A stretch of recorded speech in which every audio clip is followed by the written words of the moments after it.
अस्सलाम।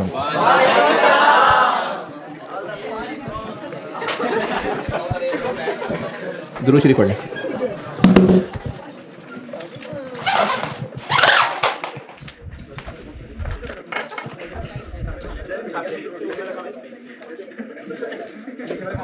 है लिखने वाला काम है, बिल्कुल है। हाँ हाँ, लिखने वाला काम है। एंट्रीज करूंगा, टी अकाउंट नहीं बनाऊंगा, एंट्रीज करूंगा, बैलेंस शीट बनाऊंगा। नहीं करना भी तो कल कर लेते हैं।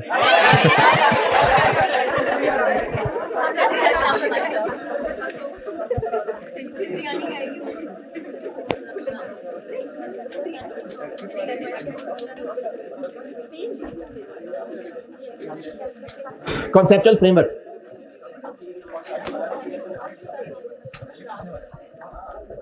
इस पे एक दफा छोटा सा 4 नंबर का ना न्यूमेरिकल सवाल आया था। अदरवाइज ये है एमसीक्यूज की औकात वाला या ट्रू फॉल्स वाला। एमसीक्यूज या ट्रू फॉल्स। ये मैंने आईकेप की बुक से ना जितना निचोड़ सकता था निचोड़ के मैंने इसको कुछ 4 पेजेस पे समेटा। ये करने तो फिर आपने याद ही है। रट्टा लगाना नहीं है, जिस चीज का रट्टा लगाना है वो बता देता हूं।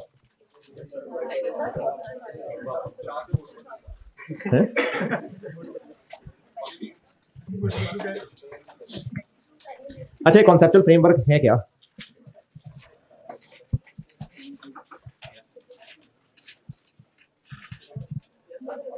जब सिलेबस खत्म करा दिया, उसमें जो जो चैप्टर थे सब पढ़ा दिए, हर चैप्टर में जो भी नॉलेज था स्पेसिफिक सब दिया, उसके सवाल भी हो गए। ये हो गई स्पेसिफिक गाइडेंस।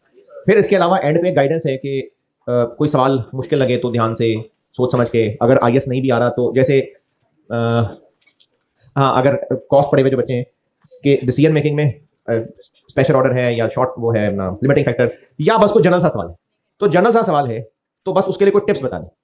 इसी तरह से अगर आपके FR1 के टॉपिक्स में से सवाल देख के पता चल रहा है कि किस स्टैंडर्ड का सवाल है तो उसकी स्पेसिफिक गाइडेंस लगेगी।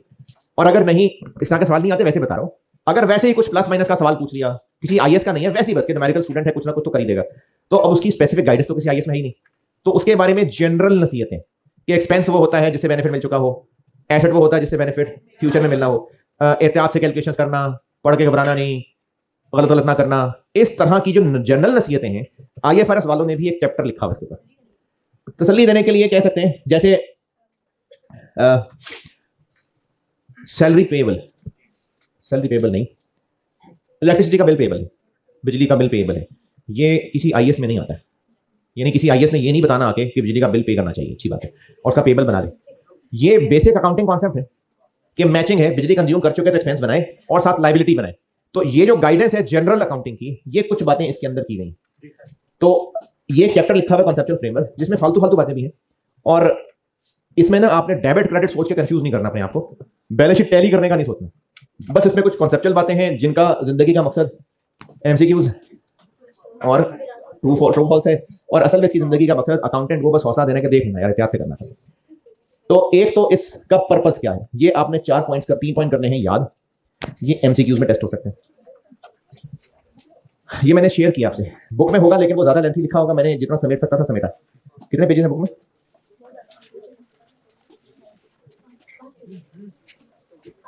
नहीं 5 पेजेस मतलब 10, हाँ, तो मैंने इसको 4 पेजेस 3.5 पेज पे समेटा हुआ है, तो इसलिए आपसे मैंने नोट शेयर किए हैं। ऑनलाइन वालों के कोर्स में रखे हैं और आप लोगों से भी कुछ देर पहले शेयर हुए हैं।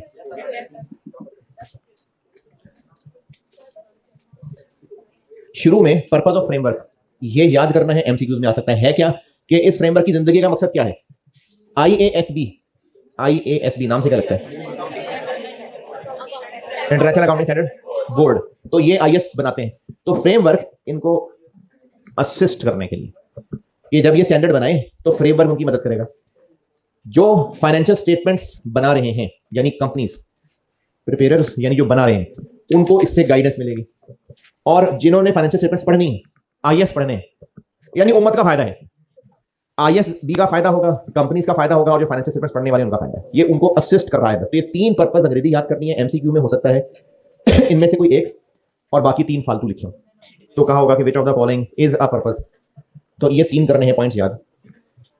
इसके बाद ये चैप्टर्स के नाम चूंकि बुक में लिखे हुए हैं हो सकता है एमसीक्यू में टेस्ट हो जाए, लेकिन इतना कोई अच्छी हरकत है नहीं कि टेस्ट हो जी। यानी है नहीं नहीं नहीं, conceptual framework is divided into some chapters, which of the following is not a chapter. तो इनमें से कोई फालतू नाम, इनमें से 3 होंगे और कोई फालतू होगा, ऐसे हो सकता है। चैप्टर 1 2 3 की तरतीब नहीं याद रखनी, बस इन नामों से इसके अंदर चैप्टर है, ये भी हो सकता है। इनके लगाने हैं रट्टे। और ये जो आपने बचपन में सीखा है कि एसिड क्या होता है, लायबिलिटी क्या होती है, ये पीआरसी में पढ़ा होगा है, चले भूल भाल गए होंगे, इंट्रोडक्शन टू बिजनेस में पढ़ा होगा। तो ये रट्टा है, ये इनकी डेफिनेशन, ये रट्टा है, ये आप कर लें याद, ये भी एमसीक्यू में हो सकता है।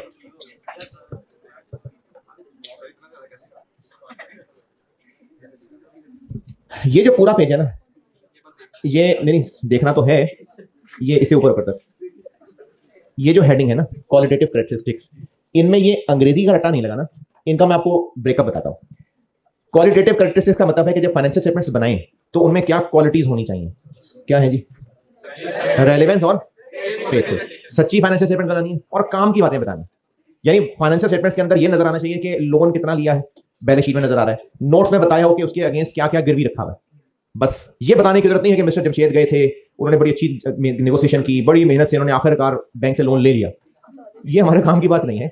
तो इसलिए रेलेवेंट और फेथफुल ये दो हैं इसकी कैरेक्टरिस्टिक्स। इसके बाद जो आपको ये इसकी अंग्रेजी नजर आ रही है, ये आप अगर ना भी पढ़ें तो रेलेवेंस और फेथफुल का मतलब क्या समझ आ रहा है। फेथफुल सच्ची सच्ची बातें बतानी है, यही सारा कुछ इन्होंने इतनी लंबी बातों में बताया है। और रेलेवेंस इधर उधर की बोंगियां नहीं मारनी, काम की बातें करनी है। इसके रट्टे की जरूरत नहीं है, लेकिन ये नाम आपको जरूर याद करने पड़ेंगे, रेलेवेंस और फेथफुल हो गए याद। इसके बाद ये जो नाम है ना, ये है उन क्वालिटेटिव कैरेक्टरिस्टिक्स को बढ़ाने के लिए कि कैसे बढ़ा सकते हैं। ये नाम इसलिए याद करने हैं कि आपसे पूछा जाएगा which of the following is characteristic या इज नॉट, तो उनमें आपको ये फर्क रखना है कि ये कैरेक्टरिस्टिक नहीं है, कैरेक्टरिस्टिक वो दो हैं, ये उनको इनहेंस करने के लिए क्वालिटीज टिप्स हैं। यानी फाइनेंशियल स्टेटमेंट्स अगर कंपेरेबल होंगी तो पढ़ने वालों के लिए रेलिवेंट होंगी।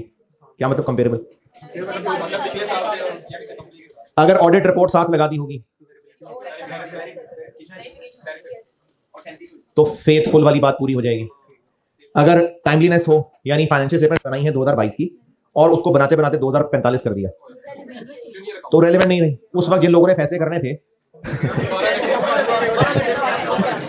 और अंडरस्टैंडेबिलिटी समझ आनी चाहिए तो ही रेलेवेंट होंगी। तो ये 4 कैरेक्टरिस्टिक नहीं है, कैरेक्टरिस्टिक वो 2 हैं, ये उनको बढ़ाने के लिए टिप्स हैं। हाँ जी,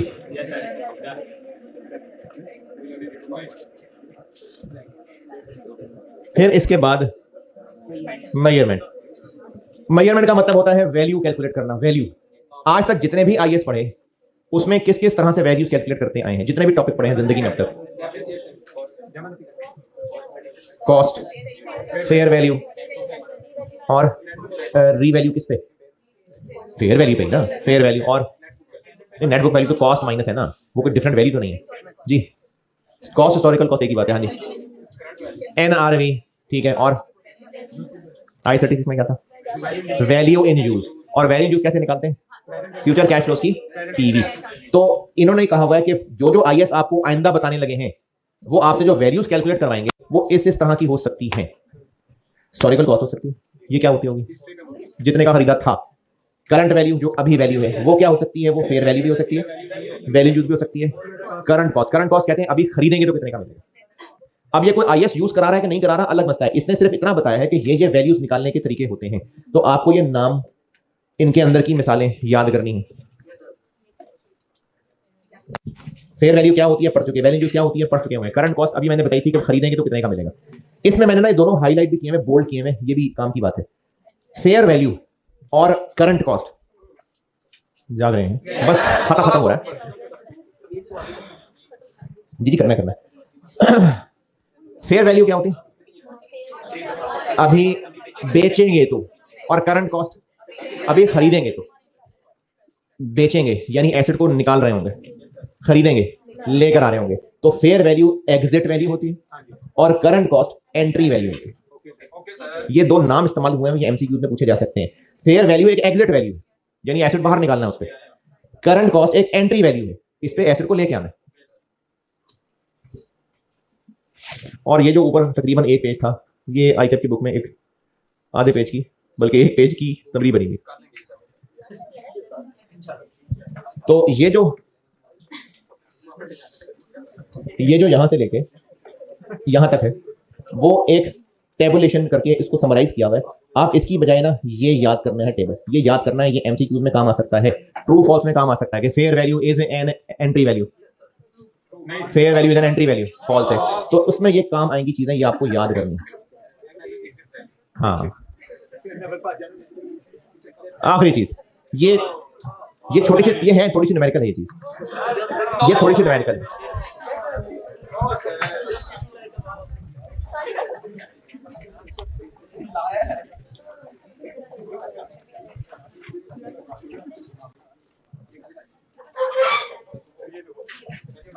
सुबह कर लेंगे,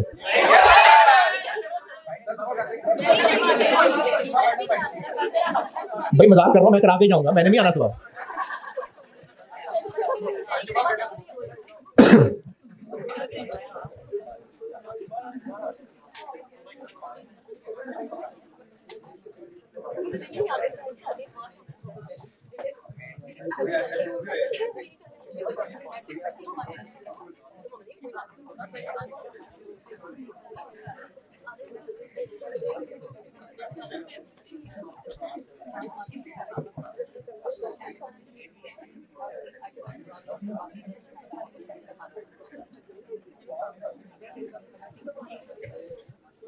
कैपिटल मेंटेनेंस एक कॉन्सेप्ट है जो मैं आपको ना छोटी छोटी 3 मिसालों से बता रहा हूं।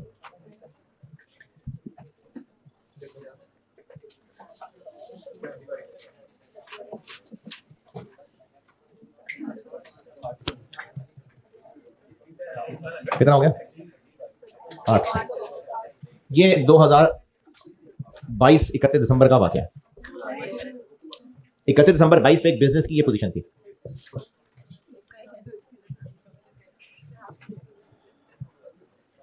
ये करंट एसेट्स,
अच्छा फिर बता रहा हूं, इसमें आपको ना कोई डेबिट क्रेडिट करने की टेंशन नहीं डालनी अपने आप को।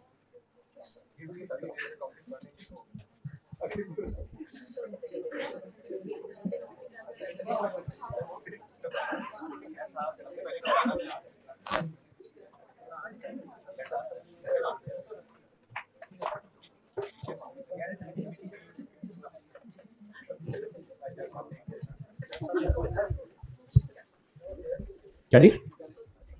एक्सपेंसिव 12.5 घंटे हो गए। सेल्स में से कुछ माइनस करके आंसर निकाल रहा हूं, तो एग्जांपल्स तो माइनस नहीं की होंगी।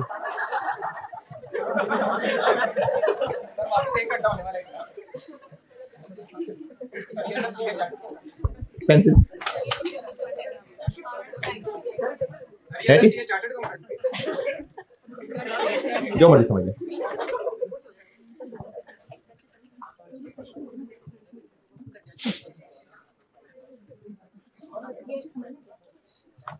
यहां तक नोट करें ना।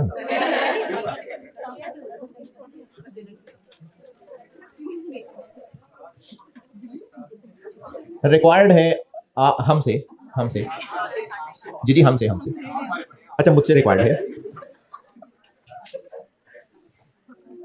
Calculate net profit for the year 2023 calculate net profit for the year 2023 following calculate net profit for 2023 following के बाद पार्ट ए फाइनेंशियल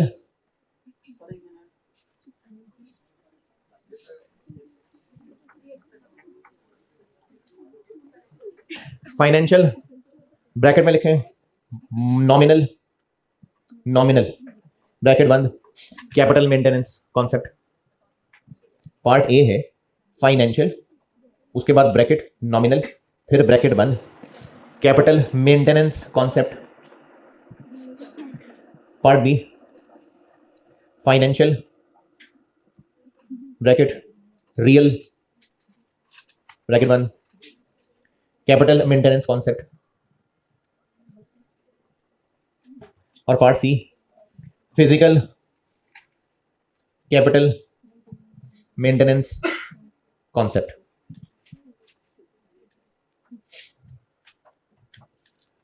अब करते हैं सॉल्यूशन और सॉल्यूशन में पार्ट ए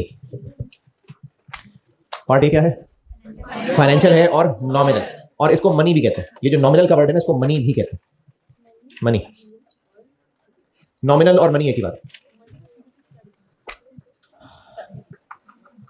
चलिए सॉल्यूशन ए ये है कि बिजनेस के पास जो ट्रांजैक्शंस जिस वैल्यू पे रिकॉर्ड हो रही हैं यानी जो नंबर्स बुक्स में नजर आ रहे हैं जो रुपए जो मनी की वैल्यू बुक्स पे नजर आ रही है उसी के मुताबिक जो प्रॉफिट निकलेगा वही प्रॉफिट होता है। कुछ समझ नहीं आ रहा है ना। फाइनेंशियल कैपिटल मनी वाला या नॉमिनल वाला कॉन्सेप्ट ये है कि जो ट्रांजैक्शंस जिन जिन वैल्यूज पे रिकॉर्डेड हैं पैसे की वैल्यू का सत्यानाश होता रहे बढ़ती रहे जो मर्जी हो जो फिगर्स रिकॉर्डेड हैं उन्हीं के मुताबिक इनकम स्टेटमेंट बनाए तो जो प्रॉफिट है बस वही प्रॉफिट है? नहीं मैं इन्फ्लेशन को इग्नोर करना नहीं कहूंगा मैं ये कहूंगा कि जो वैल्यूज पे ट्रांजैक्शंस बुक्स में रिकॉर्डेड है बस उसी के यानी ये वो है जब तक करते आ रहे। तो पार्ट ए का सॉल्यूशन हो गया ये लिखे पार्ट ए का सॉल्यूशन ये और प्रॉफिट ये और ये पार्ट ए का सॉल्यूशन सेल्स 240 एक्सपेंसेस 125 और प्रॉफिट 115।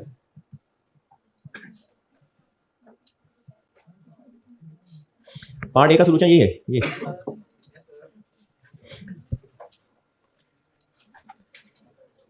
अब लिखें पार्ट बी का सॉल्यूशन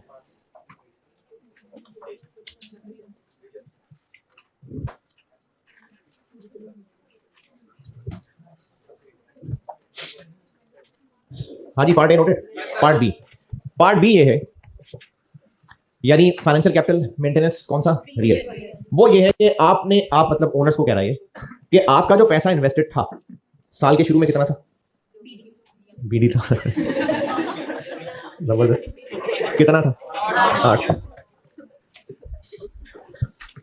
800 उस वक्त जो 800 मिलियन आपकी इन्वेस्टमेंट थी बिजनेस में आपने पूरे साल में अपनी तरफ से इतना प्रॉफिट तो कमा लिया लेकिन जो आपकी इन्वेस्टमेंट की वर्थ थी अब रुपए की वो वैल्यू ही नहीं रह गई तो आपने बजाहिर तो 115 का प्रॉफिट कमाया है और आप इसको इक्विटी में ऐड भी खुशी खुशी करना चाहेंगे लेकिन आपकी जो इक्विटी साल के शुरू में 800 मिलियन थी पैसे गिरने की वजह से अब उसकी वो वर्थ रह नहीं गई तो जो पैसे की वर्थ कम हुई है उसको अपना एक्सपेंस माने और इकोनॉमी में पैसे की वर्थ क्यों कम हो रही है क्योंकि इन्फ्लेशन हो रही है।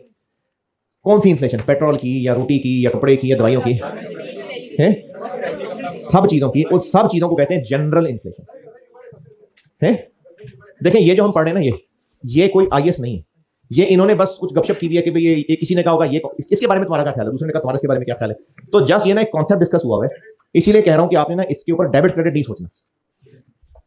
तो फाइनेंशियल कैपिटल मनी वाले नॉमिनल वाले ये कहते हैं आईएएस उनकी बात को नहीं लिस्ट करा दे सारी अकाउंटिंग ऐसे ही होती है लेकिन ये बस कॉन्सेप्ट है जो आपसे एमसीक्यूज में टेस्ट हो सकता है। उन लोगों का कहना यह है कि प्रॉफिट तो चलो नजर आ रहा है वो आ रहा है लेकिन असली प्रॉफिट ये नहीं। अगर असली प्रॉफिट देखना चाहते हैं तो जितना साल के शुरू में आपका पैसा इन्वेस्टेड था उसमें इन्फ्लेशन का इफेक्ट डाले यानी पैसे की वैल्यू गिरने को एक्सपेंस माने इन्फ्लेशन का एक एक्सपेंस माने 6.5% किस पे लगाओ 50। तो आपका जो प्रॉफिट है ना असल में वो है 63। ये है फाइनेंशियल कैपिटल नॉमिनल वाले, उनके ख्याल में प्रॉफिट ऐसे निकलेगा। रियल वाले, रियल वाले कि वो ये कह रहे हैं कि जी असल वर्थ देखो ना, असल क्या है वर्थ रहेगा ये, तो उसमें इन्फ्लेशन एक्सपेंस माइनस होगा तो असली प्रॉफिट निकलेगा। और इन्होंने ये बात जो भी फ्लू जैसी भी है इसकी एंट्री भी बना सकते हैं, इन्फ्लेशन एक्सपेंस डेबिट और एक इन्फ्लेशन रिजर्व जो कि इक्विटी है वो क्रेडिट। पैसे थोड़ी देने हैं किसी को, जस्ट एक्सपेंस और एक रिजर्व बना दिया इन्फ्लेशन रिजर्व। ये है part B.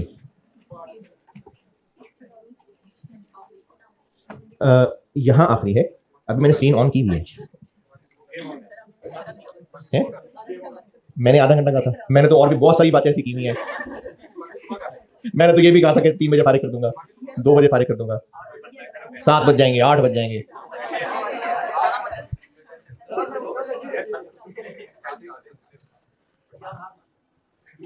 Part be noted. भागे नहीं वैसे आप लोग में से, कमाल। पार्ट सी,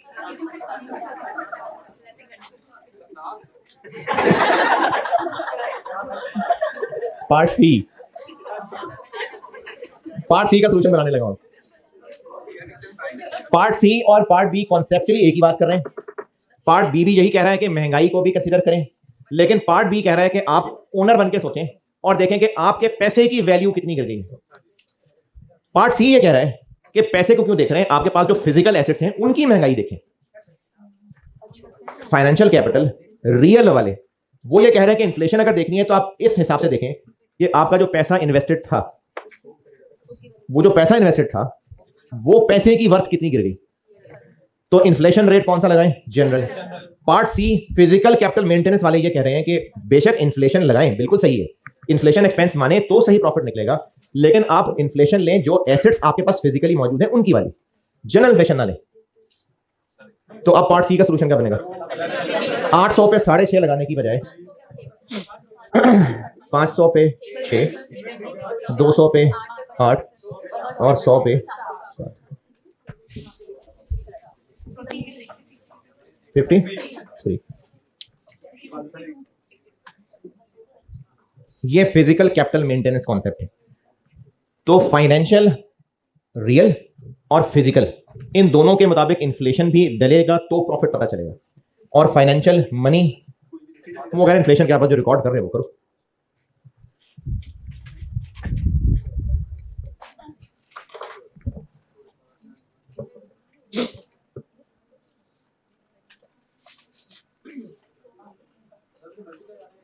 कहां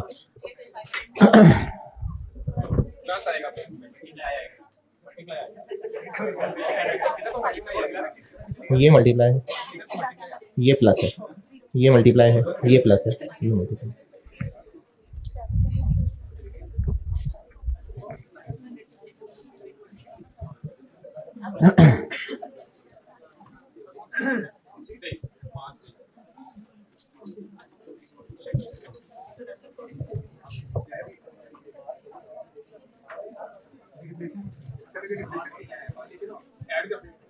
ये कॉन्सेप्ट इन्फ्लेशन ही के लिए। ये नहीं, ये स्प्रिंग 23 क्वेश्चन 5 देखें पढ़ के।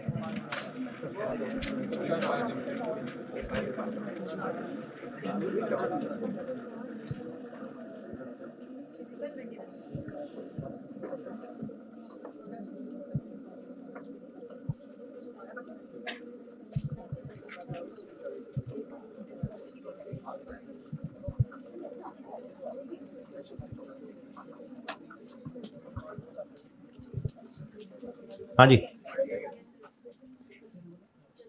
फिजिकल पूछा उसने, sales minus cost of sales, ये तो यही वाले नंबर हो गए। इन्फ्लेशन एडजस्टमेंट 25,000 फिजिकल है, जनरल नहीं लगना। प्रोडक्ट ए पे 12%, प्रोडक्ट बी पे 10,000। 25 पे 12% इन्फ्लेशन एक्सपेंस, बी पे 10,000 इन्फ्लेशन एक्सपेंस, नेट प्रॉफिट आ जाएगा। और उसने नेट प्रॉफिट पूछा है और कहा है कैसे एफपी में इक्विटी की फिगर कैसे निकलेगी। तो स्टार्टिंग है 60, उसमें प्रॉफिट ऐड होगा और इन्फ्लेशन नहीं ना, रिजर्व ऐड होगा। वो एंट्री की थी मैंने, इन्फ्लेशन रिजर्व एक इक्विटी का मैंने कहा था अकाउंट, प्रॉफिट निकाला कैपिटल में, वो प्रॉफिट ऐड, और इन्फ्लेशन रिजर्व ये भी इक्विटी का हिस्सा है, वो इक्विटी में ऐड, इक्विटी का हिस्सा इन्फ्लेशन रिजर्व क्रेडिट हो रहा है। फिगर्स कैलकुलेट करके देखें, मैं फिर सामने फिगर आंसर खोलूं, कैलकुलेटर पे कैलकुलेट तो करके देखें ना। 25 है जी, 53 इन्फ्लेशन रिजर्व ही आ रहा हूं, फिगर्स कैलकुलेट करके देखें ताकि फिर मैं आंसर दिखाऊं।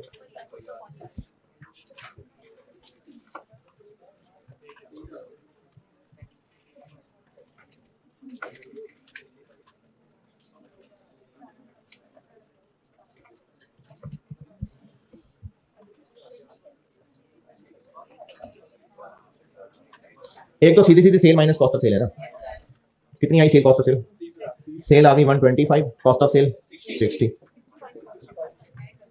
प्रोडक्ट ए की इन्फ्लेशन 52, 60 52,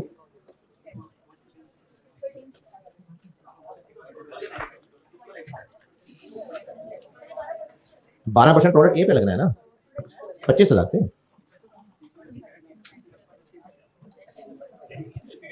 है जी, 25,000 पे 12%,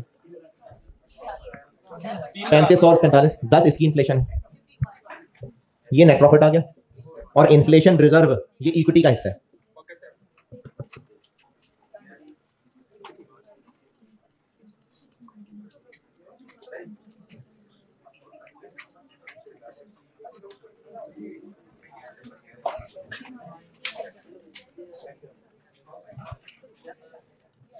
ये है कैपिटल मेंटेनेंस, और आप सबर सबर सबर, ये नाम ही याद रखना है, ये एमसीक्यूज में नाम भी हो सकते हैं। फाइनेंशियल कैपिटल नॉमिनल वाले को ये भी कहते हैं, ये जो आपको नोट दिए हैं फाइनेंशियल कैपिटल नहीं, हाँ रियल वाले को ये भी कहते हैं, और फिजिकल वाले को करंट कॉस्ट भी कहते हैं। फाइनेंशियल कैपिटल मनी वाले को ये कहते हैं, रियल वाले को ये कहते हैं, और फिजिकल मेंटेनेंस वाले को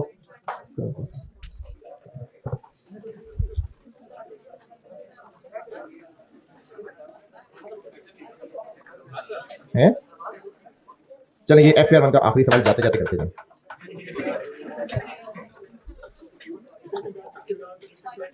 ट्रू फॉल्स,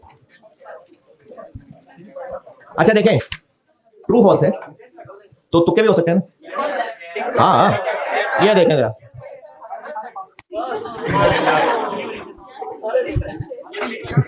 तो रीजन भी है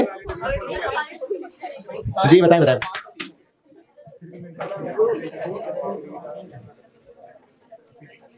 हाँ जी, ये प्रोडक्टिव कैपेसिटी एसिड्स को कंसीडर करें ट्रू। अगर महंगाई हो रही है तो प्रॉफिट्स, ये कौन सी हिस्टोरिकल कॉस्ट अकाउंटिंग, नॉमिनल वाली, अगर महंगाई हो रही है तो प्रॉफिट ओवरस्टेट हो रहा है।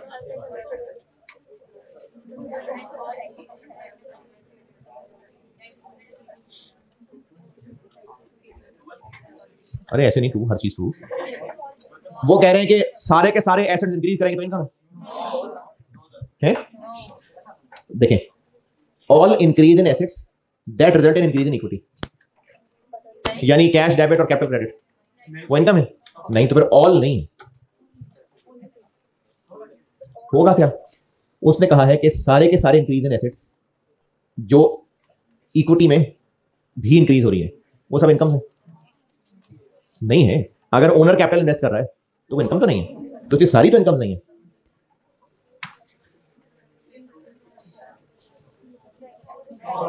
क्यों? क्योंकि रेलेवेंट नहीं है। रेलेवेंट तो उस फेसफुल के साथ थी, ये जो 5-4 खूबियां लिखी हुई थी वो कह रही है ये उसकी खूबियां नहीं, रेलेवेंट तो नहीं उसकी खूबी।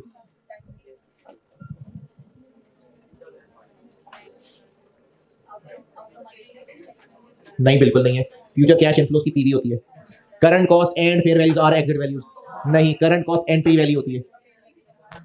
आईएस को प्रेफर करना है फ्रेमवर्क पे। हाँ,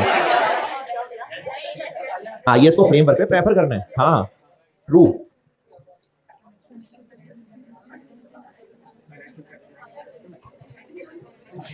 ये मुझे भी नहीं पता, सोल्यूशन देखना पड़ेगा। फ्रेमवर्क के 4 पेजेस ये याद करने हैं।